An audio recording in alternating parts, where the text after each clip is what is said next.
Why won't this master key open your car? This is a violation." That was the first thing I heard at 7:12 a.m. on what should have been a peaceful morning. I stepped onto my porch, coffee still steaming in my hand, only to find HOA Karen hunched over the driver's side door of my truck, jamming a shiny brass master key into the lock like she was defusing a bomb. She spun toward me with theatrical outrage. "All vehicles in this neighborhood must allow HOA emergency access. Your refusal is highly suspicious," she declared. I hadn't said a single word. When her magical key failed again, she gasped dramatically, whipped out her phone, and dialed 911 right in front of me. "Hello? Yes, there's a non-compliant male preventing a mandatory HOA safety inspection on his vehicle." She pointed at me like I was a car thief. What she didn't know, the non-compliant male she was reporting was the county sheriff. Before we get into this unbelievable story, comment your city and local time below, and don't forget to subscribe for more HOA chaos. I had dealt with unreasonable people before, comes with the badge, but nothing prepared me for the level of creative nonsense Karen managed to weaponize on a daily basis. And the funny thing is, before she tried to unlock my truck with a so-called master key, I genuinely believed she was just another overly enthusiastic HOA president with too much time and too many clipboards. I'd been wrong before, but never this spectacularly. To understand how we got to the moment she called 911 on the county sheriff without realizing it, I need to take you back a few years, back to the day I first moved into this quiet little cul-de-sac at the edge of the HOA's jurisdiction. My house sat on the border of their governance, close enough that Karen could see it, but far enough that she technically had no authority over any square inch of my property. And that technicality was the single greatest frustration of her entire personality. The very first time she introduced herself, she didn't say hello or welcome to the neighborhood. She marched up my driveway with a clipboard tucked under her arm like a prosecutor getting ready for trial. "Law enforcement vehicles may cause unnecessary alarm," she said, nodding toward my patrol cruiser. "I'll need you to park that elsewhere." It took me a moment to process the absurdity of the request. I explained politely that the cruiser was legally registered, legally parked, and legally immune to her personal discomfort. She forced a smile that didn't reach her eyes, made a note on her clipboard, and walked off like she was filing paperwork for my eventual eviction. And that was just the warm-up act.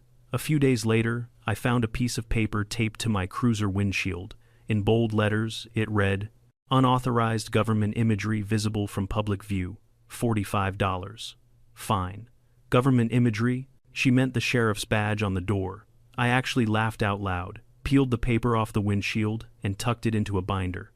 At that time, I didn't know just how thick that binder would eventually become, or how many categories of nonsense I'd have to create for the avalanche of future offenses. Over the next year, I received an unbelievable range of HOA citations that weren't actually citations at all, just pieces of paper she'd printed at home. Once, she tried to fine me for leaving tire tracks in the driveway after a rainstorm. She called them unauthorized terrain modification. Another time, she accused me of visual intimidation because she didn't like how the sun reflected off my truck's chrome grille. But the moment that really set her off, the moment she transformed from nuisance to self-proclaimed regulator of my existence, was when she asked me to provide the HOA with a copy of my car keys for emergency purposes. I looked her dead in the eye and said, "Absolutely not." She blinked, stunned that anyone would deny her. Then she cleared her throat, lifted her chin, and replied, "We'll revisit this." And I should have known that meant trouble. Fast forward to the morning she jammed her brass master key into my truck door and called 911. After Deputy Ray revealed who I was and she had finished buffering like a frozen computer screen, she eventually stormed off in humiliation. But humiliation, for Karen, wasn't a deterrent, it was fuel. By the next morning, the first signs of escalation appeared: bright pink flyers taped to every mailbox, every lamppost, every trash bin. They were impossible to miss, partly because of the glitter glue and partly because of the hysterical all-caps title, "Urgent Community Action Required, Stop the Non-Compliant Vehicle." She even added tiny stars around the heading, as if decorating a bake sale poster. The flyer accused my truck of being a community risk, claimed I refused to participate in HOA-approved vehicle safety protocols, and insisted residents must vote to require all neighborhood vehicles to provide universal HOA access credentials. In other words, she wanted a key to everyone's car. My neighbor Mark knocked on my door that afternoon, holding one of the flyers. "Is this about you?" he asked, rubbing his temples. "Apparently," I said. He groaned. "She fined me last week because my car was too red. Said it was visually aggressive. I wasn't surprised." Karen's interpretation of HOA rules had never been grounded in anything resembling reality, but this new crusade was on another level entirely. Later that evening, I found a bright yellow notice tucked under my windshield wiper.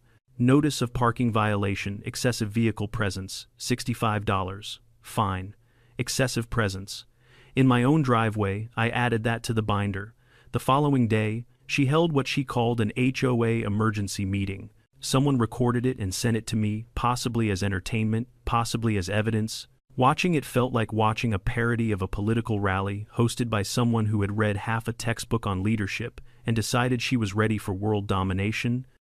Her presentation included a pie chart showing my truck as the #1 cause of community instability, a blurry photo of my vehicle taken from a suspiciously low angle, a slide titled Potential Threat Indicators, which listed size, color, reflectiveness, authority symbolism, and owner non-compliance. She concluded her speech by declaring that the HOA must take immediate action to restore driveway harmony.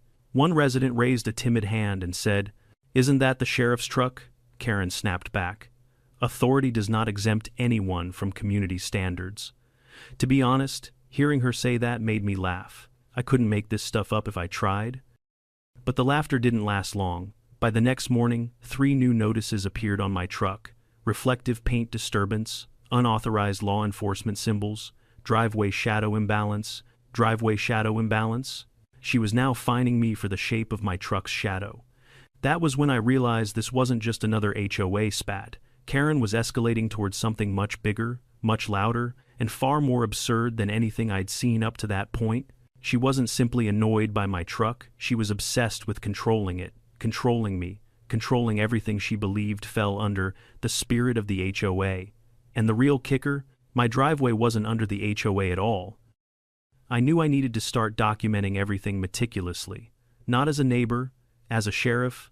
I began gathering photos of every flyer and notice, screenshots of her emails, recordings of her meetings, statements from neighbors who also felt targeted, copies of the so-called master key guidelines she claimed to enforce. I wasn't building a case out of spite. I was doing it because I could see exactly where Karen was heading, toward a legal collision, and just when I thought she couldn't possibly get any more irrational, she proved me wrong the next morning. I stepped outside and saw 26 small neon orange flags lining my driveway in 2 perfectly straight rows, like a weird ceremonial runway leading to my truck. Each flag carried the same message: HOA claim, pending vehicle access, gate under review. A gate. She was planning to build a gate across my driveway to control vehicle access. The footprints around the flags were hers. I recognized the pattern. Those orthopedic sandals never lied. I crouched down, looked at her handiwork, and realized something important. Karen wasn't just reacting anymore. She was planning. She had declared war, and she had absolutely no idea she had just crossed the worst possible line. The legal one. I stood there staring at the neat little rows of neon orange flags, each one stuck into the soil with almost obsessive precision. The early morning sun lit them up like runway lights, guiding an airplane onto a landing strip, except instead of a plane, they guided anyone's eyes straight to my truck. It was dramatic, ridiculous, and undeniably Karen. I bent down, plucked one of the flags from the ground, and read it again just to make sure I wasn't hallucinating. HOA claim pending vehicle access, gate under review, a gate across my driveway. To regulate access to my own vehicle, I took a long, slow breath, letting the absurdity settle in. Karen didn't just dip a toe across the line this time. She sprinted past it and kept running like she was training for the HOA Olympics. Her latest stunt didn't just feel invasive, it felt strategic, planned. She had probably spent half the night lining up these flags, muttering rule numbers that didn't exist, believing she was laying the foundation for a new era of community control. I wasn't angry. I wasn't even annoyed. I was fascinated, because when someone starts behaving this bizarrely, you get that instinct. The same one that kicks in while questioning a suspect who's about to incriminate themselves without realizing it. Karen wasn't sabotaging me. She was building my case for me. Still holding the flag, I pulled out my phone and photographed every angle: footprints, spacing, the position of the flags relative to the driveway. It would come in handy later when the real authorities, the ones who actually had jurisdiction, looked into this. Right on cue, my phone buzzed with a text message. It was from Mark, the neighbor who'd complained about Karen finding him for having a red car. "Dude, check your driveway. She's lost her mind." I replied with the photo of the flags. His response came back instantly. "Oh my God, she's making runways now." I actually laughed. But the morning comedy show wasn't over yet. A few minutes later, I heard the familiar clack, clack, clack of Karen's sandals marching down the street. I didn't have to turn around to know it was her. Her footsteps were as recognizable as her voice. She appeared at the bottom of my driveway, clipboard hugged against her chest like a holy artifact. "Good morning," she said, voice tight with fake politeness. "I'm sure it is," I replied, still holding her neon orange flag like evidence. She adjusted her sunglasses. "I see you've discovered the preliminary markers. The HOA has initiated a vehicle access evaluation for community safety. On my property lines," she said, waving a dismissive hand, "are fluid when it comes to safety concerns." I raised an eyebrow. "Fluid?" "Yes, and as acting HOA president, I have full authority to take precautionary measures when a resident refuses compliance." She nodded toward my truck. "And your vehicle's defiance is well documented." I almost choked on my own air. My truck's defiance. "It refused universal access," she said, as if that sentence made sense in the English language. I let the silence sit for a moment, mostly because I couldn't decide which part to address first. Eventually I gestured at the flags. "You put these here yourself?" "Of course I did," she said proudly. The board was unanimous. My eyes narrowed. That was a lie. Or at least, a major exaggeration. I knew the board was tired of Karen's antics. They'd whispered complaints, exchanged knowing glances, even apologized to me behind her back. "Is that so?" I asked. "Unanimous?" "Well," she shifted slightly. "Unanimous in spirit." "Ah, spirit." The best friend of anyone who didn't actually have votes. I took a step toward her, polite but firm. "Karen, this is private property. You're trespassing. And these flags, this gate you're planning, have no legal standing." Her chin snapped upward. "Not yet." That made me pause. "Not yet." Karen clutched her clipboard like a shield. "I'll be drafting an amendment for the next HOA meeting. The community will vote to place all vehicles within visual proximity of HOA land under shared authority. It's progressive. It's illegal," I countered. She brushed off the comment with a scoff. "Laws adapt, communities evolve." Then she added, almost giddily, "Besides, residents deserve protection from rogue vehicles." My truck was now a rogue vehicle. Marvelous. I took another photo of her standing proudly among the flags. Karen noticed and stiffened. "What are you doing?" "Documenting," I said simply. She frowned, recognizing that word as one that could be used against her later. "You can't intimidate me," she snapped, though her voice wavered. "I will not be threatened by someone who thinks he's above community standards." I smiled. "Karen, I think you're forgetting something." "And what is that?" "You called 911 on the sheriff."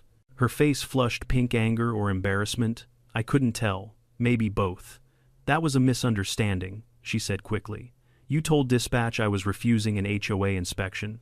I stand by that. You told them I was suspicious. You were suspicious." I was holding a cup of coffee. Her lips pressed into a thin line. It was clear she didn't enjoy the memory of her humiliation being brought up.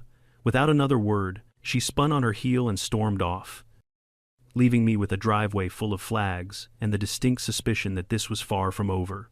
And I was right. Because that afternoon, while I was returning from town, I saw a tow truck parked suspiciously close to my driveway. The driver stood next to it, scratching his head, looking at a paper in his hand like it was written in ancient code. I pulled up and stepped out of my vehicle. "Hey there," I said. "Everything all right?" He looked at me, then down at the paper, then back at me. Ma'am, from the HOA, told me this truck was abandoned and needed removal." I exhaled slowly. "Abandoned." She said it hadn't moved in weeks. "I drove it yesterday." He blinked.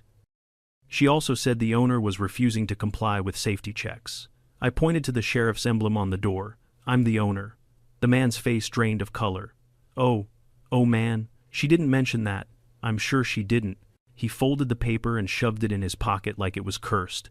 Sorry, sir, I'm leaving, right now. He climbed back into the tow truck and took off like he was fleeing a crime scene. I looked at my driveway, the flags, the disappearing tow truck, and the growing ridiculousness of the entire situation. This wasn't just pettiness anymore. It was escalation, deliberate escalation. Karen wasn't just trying to control my vehicle. She was trying to create a narrative in which I was the problem, the danger, the threat, and if there's anything I know after 2 decades on the force, it's that when someone builds a false narrative, they eventually back themselves into a corner. Later that evening, as the sky turned orange and purple, I walked back outside and removed every single neon flag, one by one, a quiet, methodical undoing of Karen's imaginary empire. I gathered them into a pile, photographed the empty ground for good measure, and stored the flags in a box labeled Evidence Vehicle Incidents. Because the truth was clear, Karen wasn't finished. The master key was just her opening move. The flags were her attempt at expansion, and I could feel it in my bones. She was preparing for something even bigger, something with clipboards, something with signatures, something she believed would finally give her the power she had invented in her head, and I was prepared too. I was ready to meet her escalation with documentation, patience, and when the moment came, the full weight of actual law. Because in this neighborhood, there was only room for one sheriff. And, spoiler alert, it wasn't Karen. I woke up the next morning, expecting peace. After the tow truck fiasco, I naively thought Karen might take a day off from her imaginary war. Maybe she'd cool down, bake cookies, yell at a cloud, anything other than targeting my truck again. But the universe had other plans.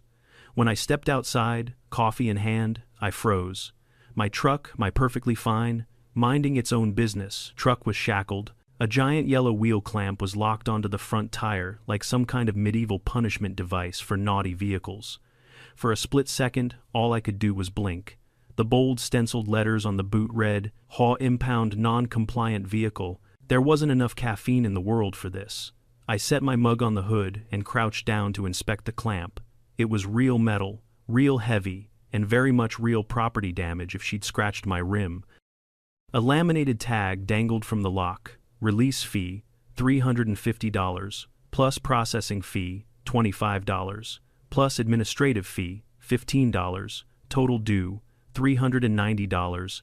Karen really woke up and chose grand larceny today. Behind me, I heard the unmistakable shuffle of triumphant sandals. I didn't turn. I already knew who it was.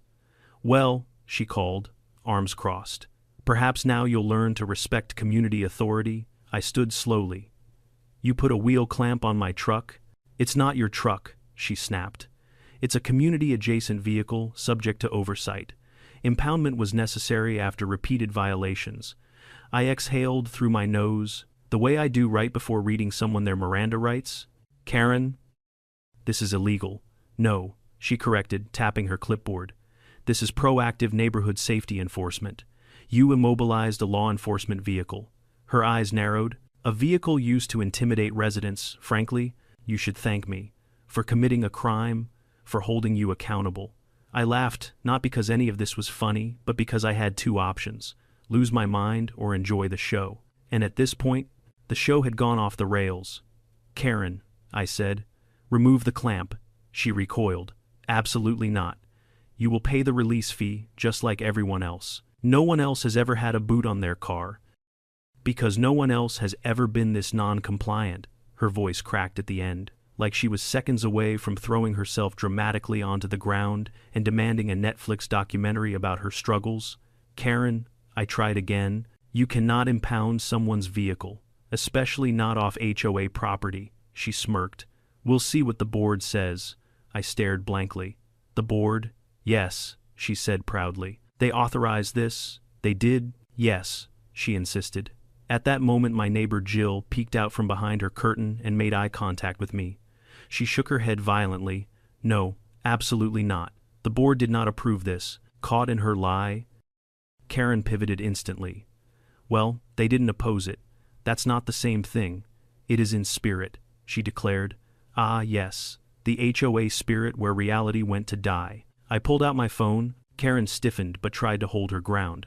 I snapped photos of the clamp, her, the driveway, everything. She scoffed. Oh, please, you think pictures will scare me? No, I said calmly, but they will help the police. Her lips parted in horror. Police? You wouldn't dare. Oh, I dare. I dialed dispatch, not 911, just non-emergency, and requested a deputy respond for unlawful immobilization of a vehicle. Since I was off duty and involved personally, I couldn't handle it myself. Policy is policy, Karen panicked. You're weaponizing law enforcement. This is harassment. I pointed to the clamp. You immobilized a government asset. Before she could argue, a familiar patrol cruiser rolled into view. Deputy Hernandez stepped out, took one look at the clamp, then turned to me with an expression that said not again. Morning, Sheriff, he said under his breath. Karen, I confirmed. Karen threw her hands up.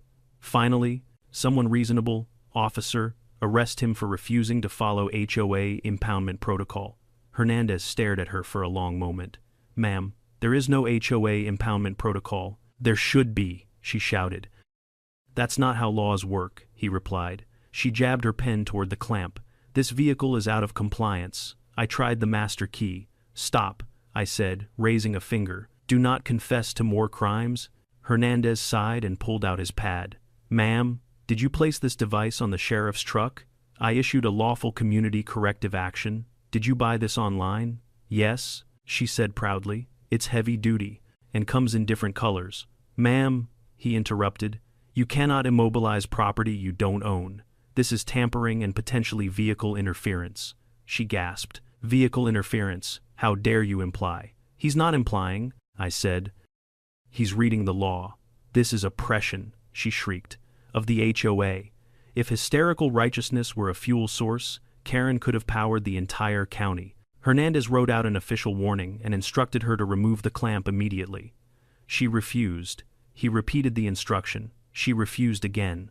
Finally, he said, if you don't remove it, we will. The glare she gave him could have peeled paint, but she stomped over, fiddled angrily with the lock, and yanked the clamp off the tire like she was ripping betrayal from her soul. She dragged it away, muttering about tyranny and rogue vehicles. She left without another word. But her retreat didn't last long. 2 days later, she came back with reinforcements. Not people, just paperwork, stacks of it. Glossy brochures she made at home titled, The Great Vehicle Harmony Initiative. She taped them to every door in the neighborhood. Some bullet points included, mandatory HOA access keys for all cars, HOA-controlled parking rotation schedules, monthly driveway compliance inspections, fines for visually disruptive automobile silhouettes. I laughed so hard I had to sit down. But Karen wasn't laughing. She was doubling down.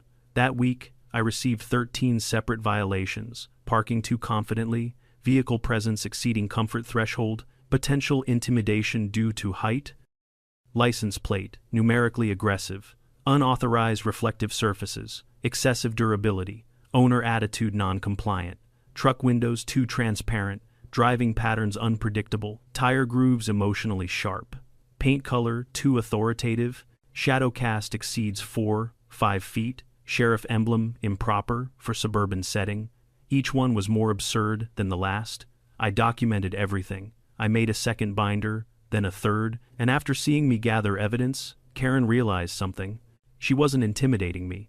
So, she changed tactics. The next escalation came on a quiet Wednesday morning. I returned from the grocery store to find a plywood barricade erected across the entrance of my driveway. It was spray-painted with, HOA parking zone authorized vehicles only. Zip ties held it together. A laminated sign hung from the center, violators will be fined. I stepped out of my truck, stared at the barricade, and muttered, she has lost her mind. Then I walked over, lifted the entire structure with one hand. It weighed maybe 8 pounds and set it neatly beside a tree with a sticky note. Nice decor, wrong house.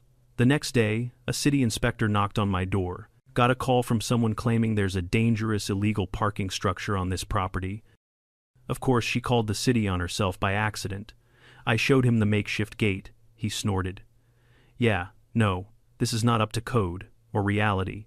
He took photos, made notes, and left laughing. Karen watched from across the street, arms folded, seething like a kettle left on high heat. She didn't speak that day, but her silence was worse. Calculated, focused. I'd seen that look before on people determined to dig their own grave and blame the shovel. I knew then that the wheel clamp and barricade were just beginning. She was planning something bigger, something more dramatic, something she thought would finally force me to submit to HOA authority. And she had no idea she was walking straight into a legal disaster. For once, I didn't have to lift a finger. She was going to take care of that all on her own. The strange quiet that settled over the neighborhood after the barricade incident wasn't comforting. It wasn't peaceful. It felt like the air right before a tornado touches down, too still, too heavy, too unnatural. Karen had disappeared for almost 48 hours. And, for someone who thrived on daily micromanagement, that silence was not a sign of surrender. It was a sign she was assembling her next disaster. And it arrived on the morning of the third day. I opened my mailbox, expecting bills, junk coupons, maybe another brochure about lawn fertilizer. Instead, a thick, glossy packet slid out with a thud. The cover featured a dramatic photo of a winding suburban street with animated sparkles around parked cars, like some kind of magical parking utopia. Across the top, in bold lettering, the Community Vehicle Harmony Initiative, presented by Bluff Neighborhood Mobility Council. A council? We didn't have a council. I leaned against the mailbox and flipped it open. The first page had a letter from the desk of Acting Coordinator Kay Allen. Karen had rebranded herself. Whenever she reinvented her title, the situation was never good. The letter claimed that, due to recent vehicular disturbances caused by resistance to universal access measures, the neighborhood would implement a new set of mandatory regulations. Mandatory. She loved that word. The next pages outlined a ridiculous list of rules, each more illegal than the last. All vehicles must be registered with the Mobility Council. Owners must provide an emergency access key upon request. Driveways may be inspected without notice for compliance. Parking zones may be reassigned at any time for harmony redistribution. Unauthorized vehicle silhouette patterns will incur penalties. Vehicle silhouette patterns, a real human being type that.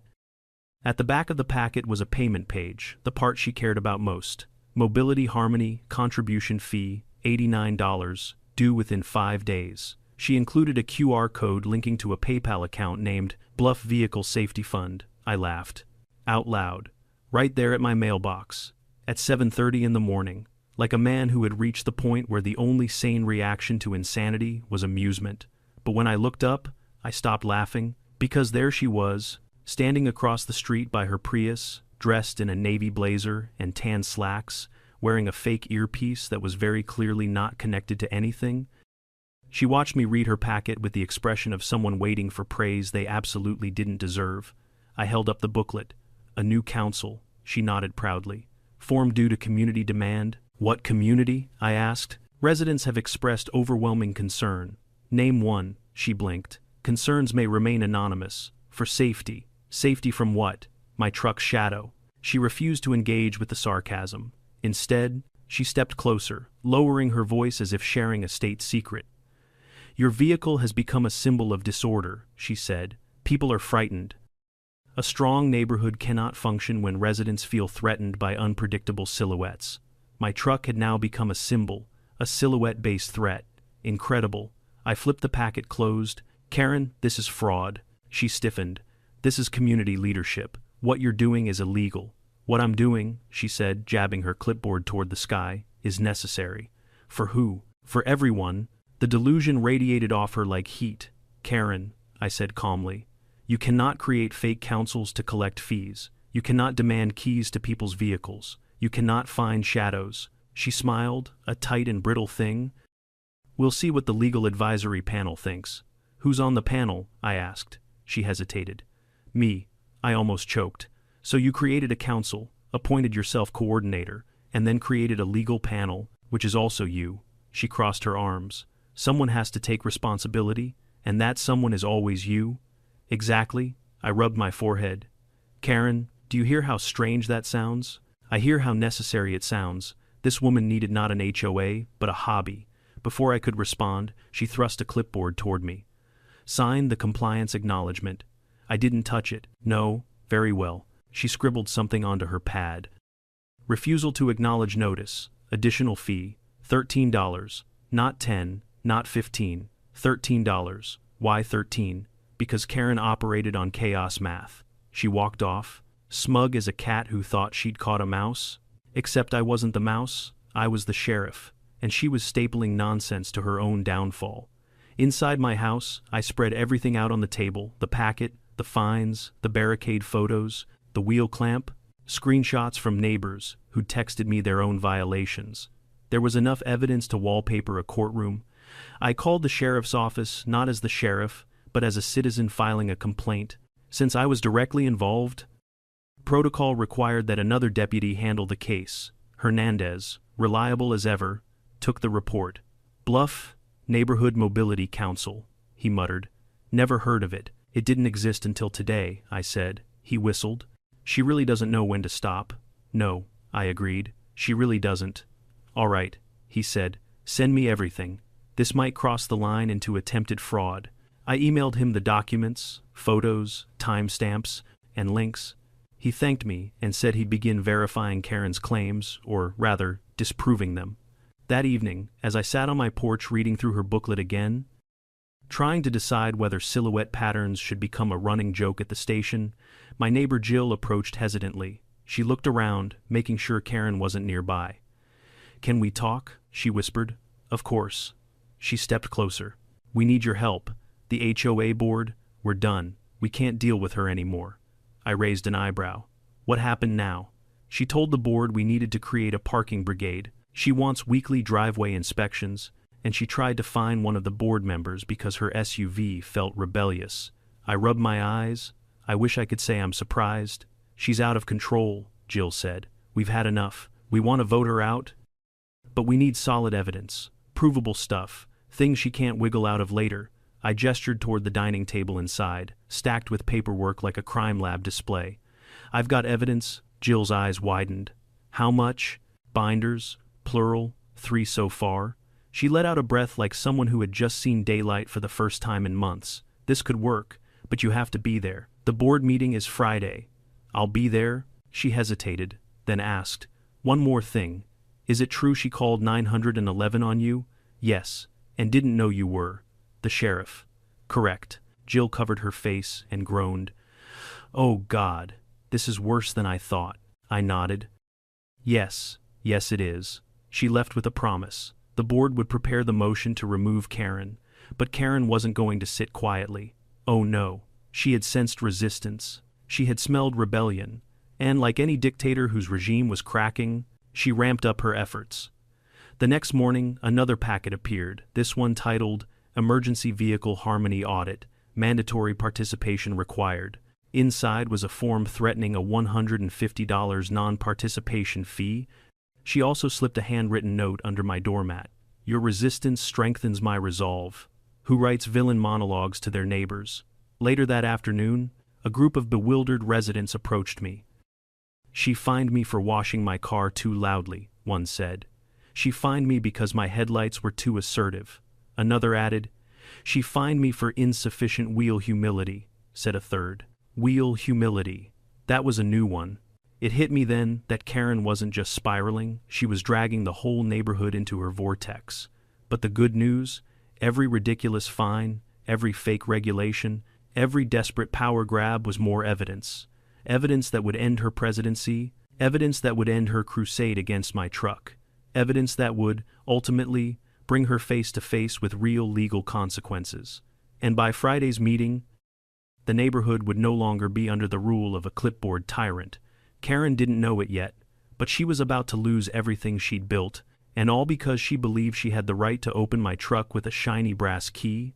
I arrived at the HOA meeting 30 minutes early, not because I was eager to watch Karen implode, but because the board had specifically asked me to help set up the projector, seats, and, well, the security measures.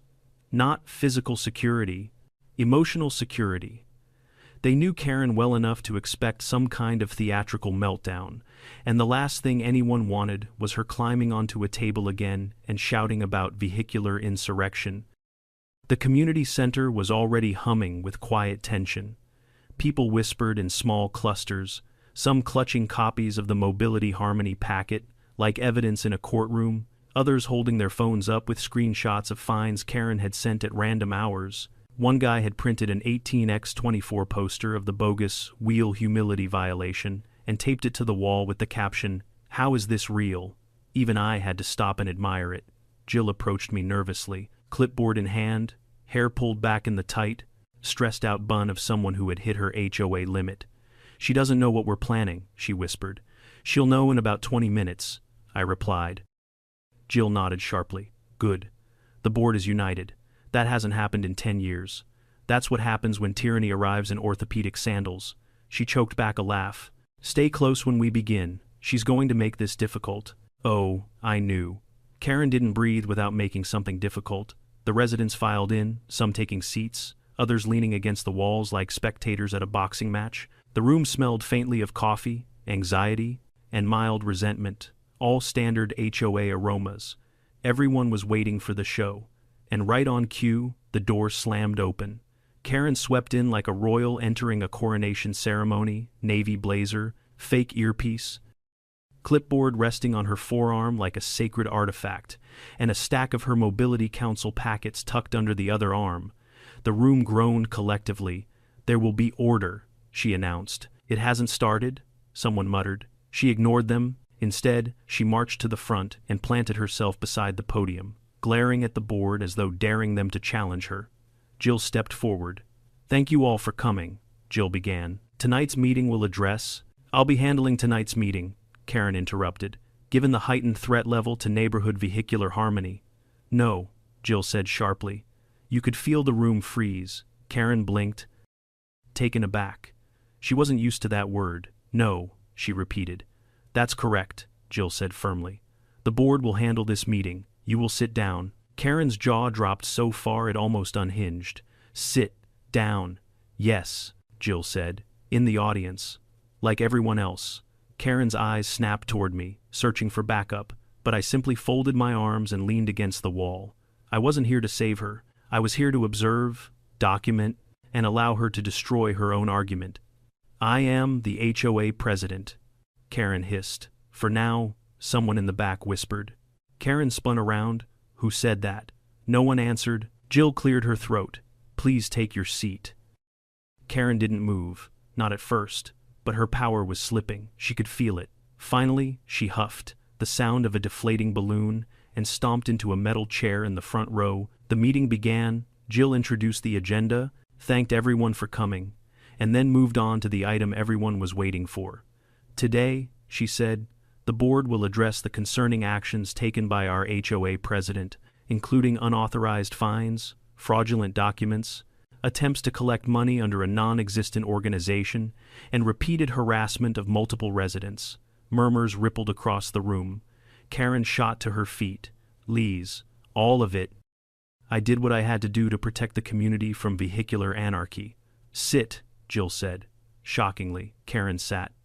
Jill gestured toward me. That was my cue. I stepped to the front of the room with a simple folder, nothing flashy. I didn't need theatrics. I had evidence. "Good evening," I began, speaking calmly. "Most of you know me as your neighbor. Some of you recently learned I'm also the county sheriff. I've lived here for 3 years, and until recently, I never imagined needing to speak at an HOA meeting. But here we are." The room chuckled uneasily. "I want to walk you through the sequence of events that led the board to call this meeting." I laid the folder on the table and opened it, revealing printed photos and documents. First, the incident where Karen attempted to open my truck using a so-called master key. I held up a photo of her, caught in the act, brass key in hand. She then called 911 to report me as a suspicious individual, refusing an HOA inspection. Gasps filled the room. "She did not know," I continued, "that she was calling the sheriff." A collective murmur swept across the audience. Even though many already knew the story, hearing it said aloud added weight. I flipped to the next page. Next, Karen issued unauthorized fines, dozens of them, many of which targeted other residents. I gestured toward the posters and papers people brought in.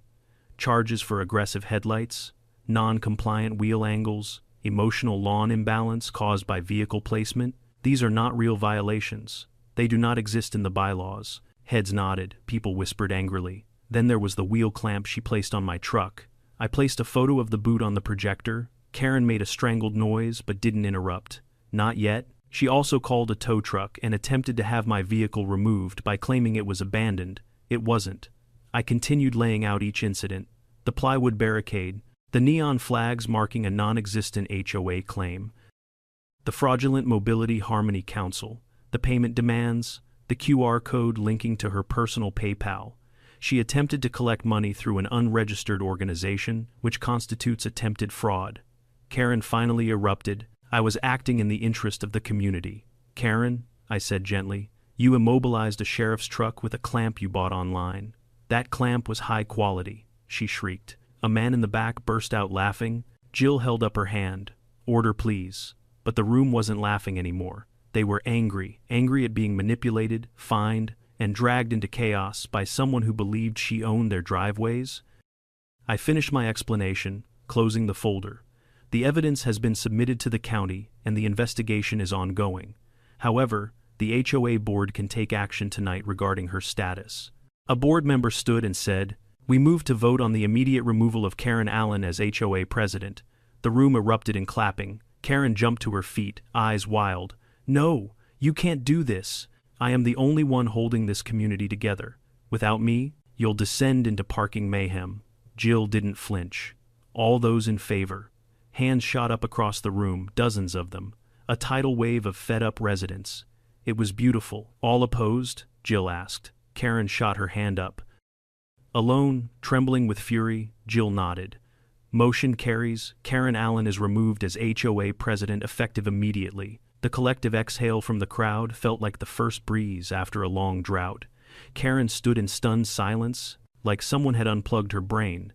Then she grabbed her clipboard, pointed at me, and shouted, "This isn't over. You can't escape Harmony. I will return stronger than ever."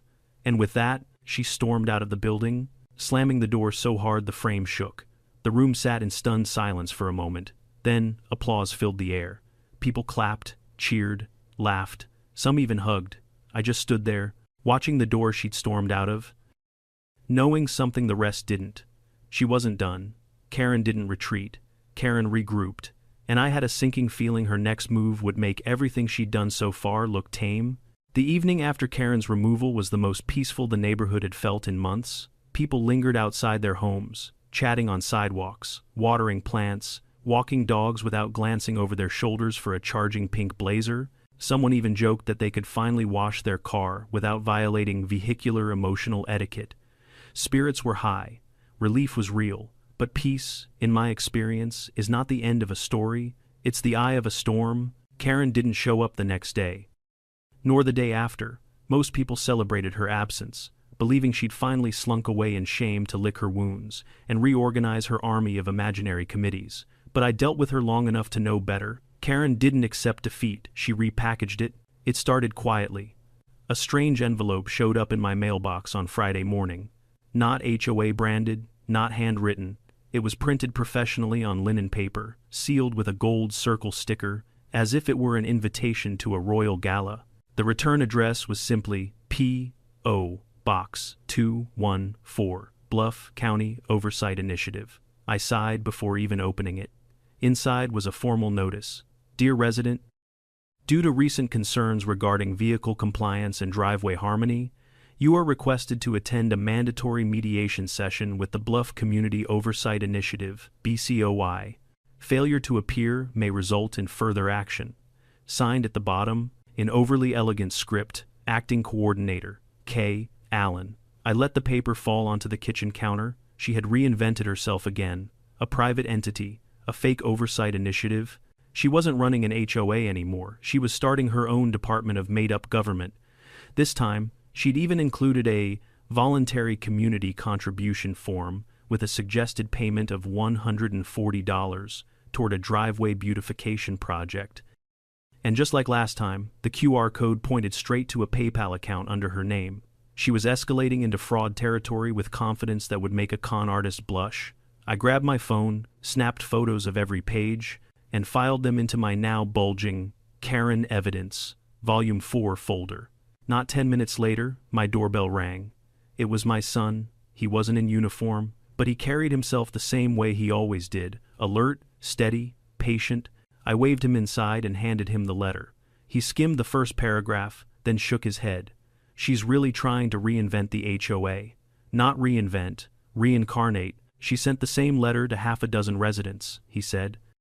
Somebody dropped theirs off at the sheriff's office this morning. I poured him coffee. She's doubled down. She's not just doubling down, he replied. She's entering criminal territory. This isn't just harassment now, this is impersonation of authority and attempted collection of fraudulent fees. Can we charge her? I asked. Not yet, he said, but we can look into it. That was the balance we always had to strike. Professional distance, procedural caution. He handled things by the book, and I respected that. He set the letter down. Dad, she's unraveling. Be careful. I'm always careful, I said. He gave me a look. Okay, I'm usually careful. We shared a laugh, but concern hung in the air like humidity before a thunderstorm. The next strange event came that night.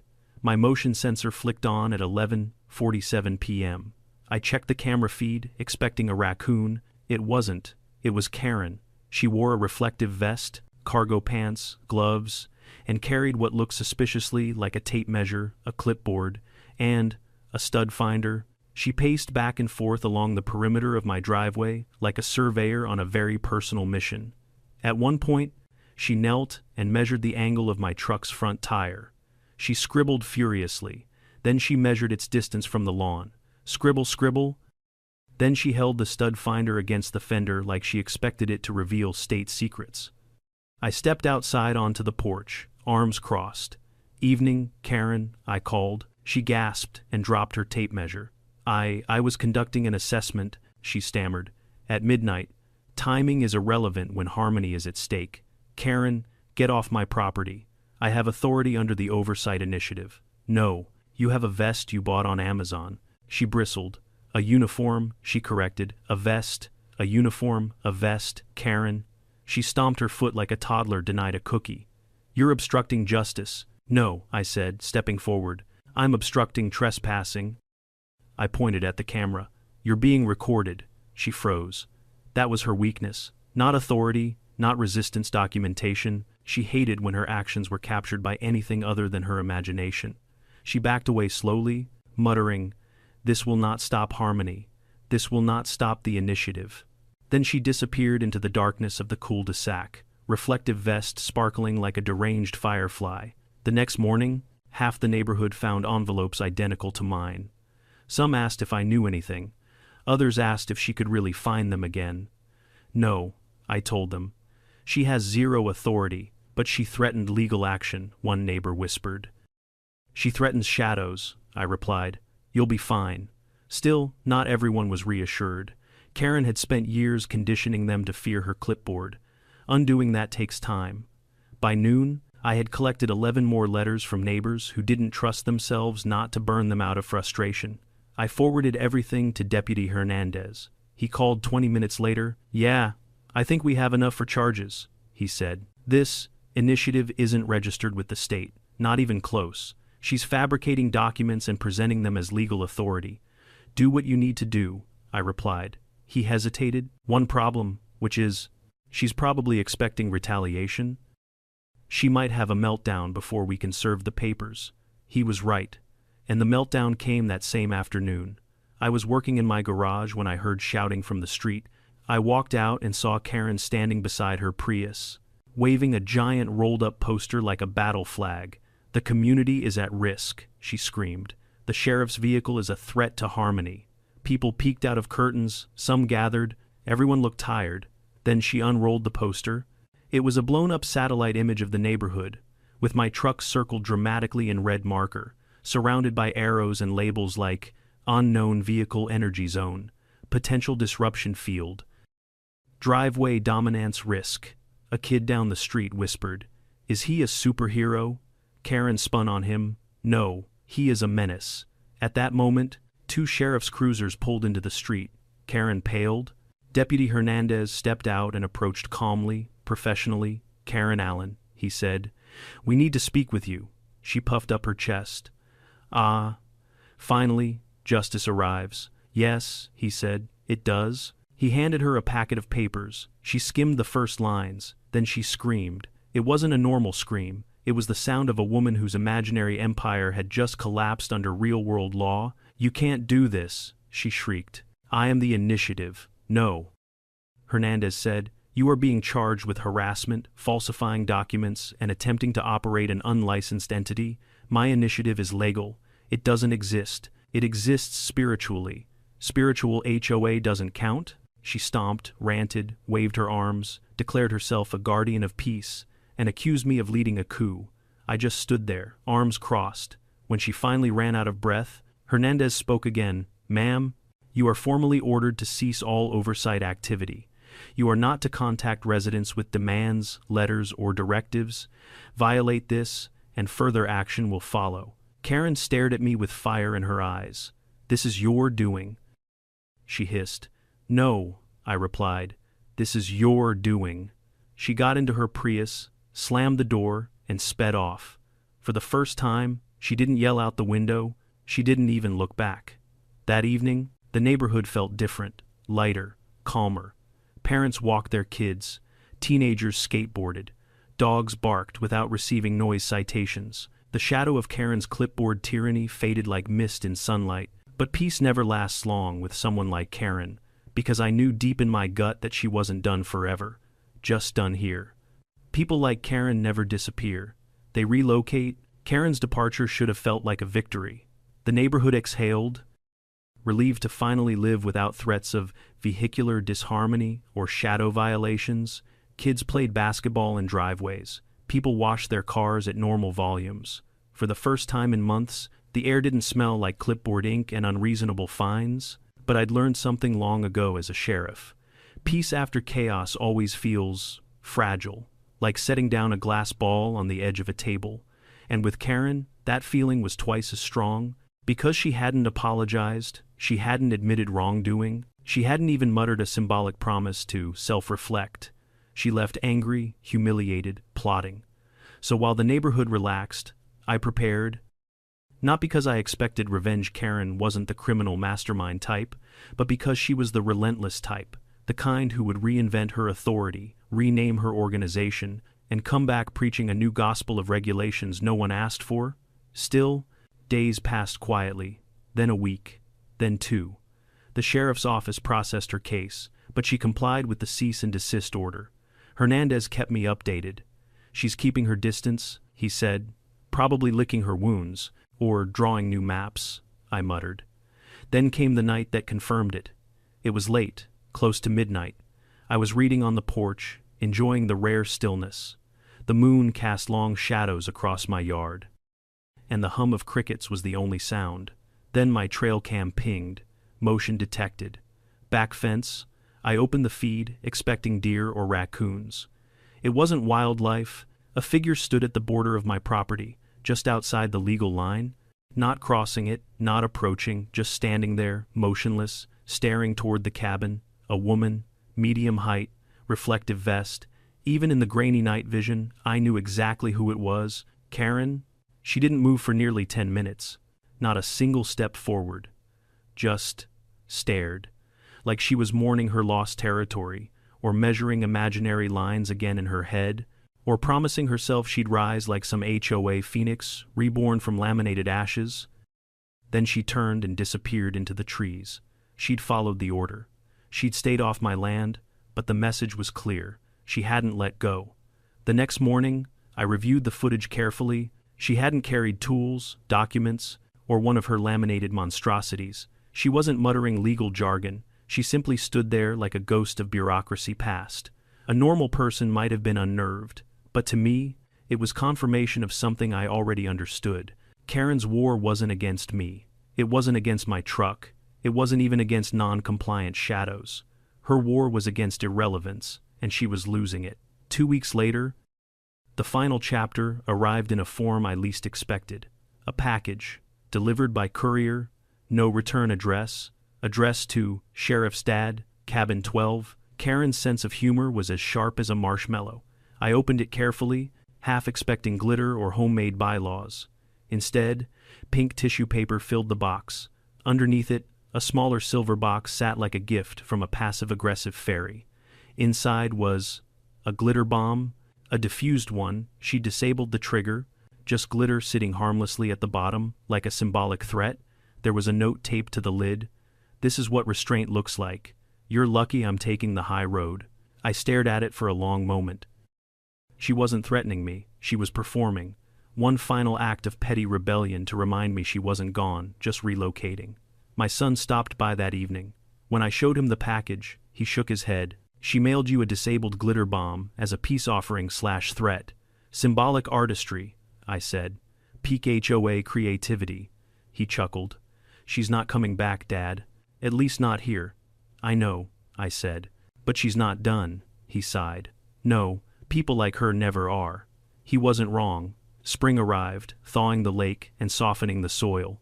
The cabin felt alive again. I planted tomatoes and peppers, touched up the paint on the porch swing, and replaced the lights lining the path. Even the wildlife seemed calmer, less frantic, without Karen screaming about aggressive squirrels. The neighborhood returned to something like normal. Leonard, the new HOA president, sent me a handwritten letter thanking me for my patience during the Great Vehicle Crisis. His term, not mine, and included a jar of homemade jam. Peace felt possible again, and I was starting to believe, maybe foolishly, that the story had finally reached its end. That's when Tanya, who worked part-time at the county records office, stopped by with a folder in her hand and concern on her face. "You need to see this," she said. Inside the folder were documents, registered paperwork for a new HOA being established roughly 30 miles south in a brand new development. Incomplete, sloppy, missing signatures, but one section was filled out clearly. Proposed HOA president, Karen Allen. I closed the folder slowly. "She's starting over," Tanya said. "New neighborhood, new people to control.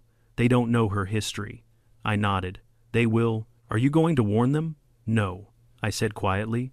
"Some lessons can't be taught, only experienced." Tanya exhaled. "Well, at least she's not here anymore." "Exactly. And that was enough for me." Months passed. My son was promoted to chief deputy. The neighborhood regained its sanity, and every once in a while, when I sat on my porch sipping coffee, I'd think back to the chaos Karen brought into our lives. But it didn't make me angry anymore. It made me grateful, because you can't appreciate peace without surviving a few storms, even storms wearing pastel cardigans and wielding unauthorized master keys. One morning, a new couple walked down the trail with their dog. They paused at the fork where Karen once built her plywood barricade. They looked around, confused for a moment, then continued toward the lake. I waved, they waved back, and I realized something. Community doesn't require control. It doesn't require authority. It doesn't require fines, citations, or laminated threats. Sometimes all it takes is a wave, a path, a shared space, and the absence of someone screaming about vehicular silhouettes. Karen was gone. The cabin was mine again. The neighborhood was free, and somewhere, 30 miles south, a new HOA board was unknowingly about to learn that no matter where she goes, Karen will always bring her clipboard. If this whole saga taught me anything, it's that real authority doesn't come from titles, clipboards, or made-up regulations. It comes from responsibility, respect, and understanding the limits of your role. Karen built her world on control, imagined control, and when reality pushed back, she collapsed under the weight of her own inventions. There will always be people who try to impose their will on others, not because they're right, but because they're afraid of losing relevance. The best thing you can do is stand your ground, document the truth, and let their actions speak louder than your frustration. And now, I want to hear from you. What would you have done if someone tried to open your car with a master key? Drop your thoughts in the comments, and don't forget to subscribe for more unbelievable HOA stories.